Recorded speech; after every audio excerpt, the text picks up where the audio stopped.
In a world where innovation drives progress, diversity in the workplace isn't just important, it's essential. He actively champions inclusion, supporting the Reignite program to assist women in returning to their careers.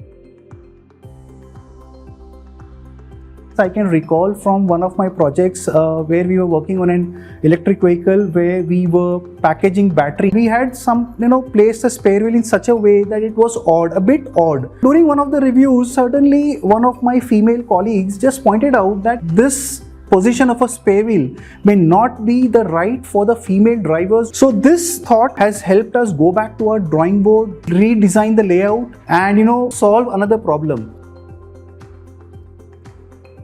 A diverse team brings together individuals with different backgrounds, experiences and viewpoints. This diversity, perspectiveness can actually lead to more innovative ideas, solutions. Embracing diversity fosters a very nice culture of inclusion, respect, openness within the team. And it's my personal experience that when team members are given that respect, they feel valued, respected for their unique contributions.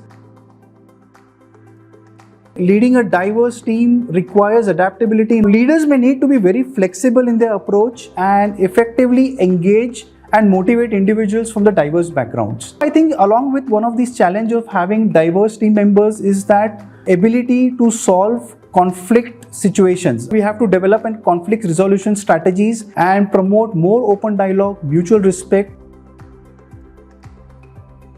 It emphasizes the importance of fostering a culture of inclusion where everyone feels valued, respected, empowered. My contribution is in the form of supporting the professional development, providing mentorship, training and resources to the people. I have been engaged in a Reignite program which allows the women professionals who have taken a pause in their professional careers and now they want to start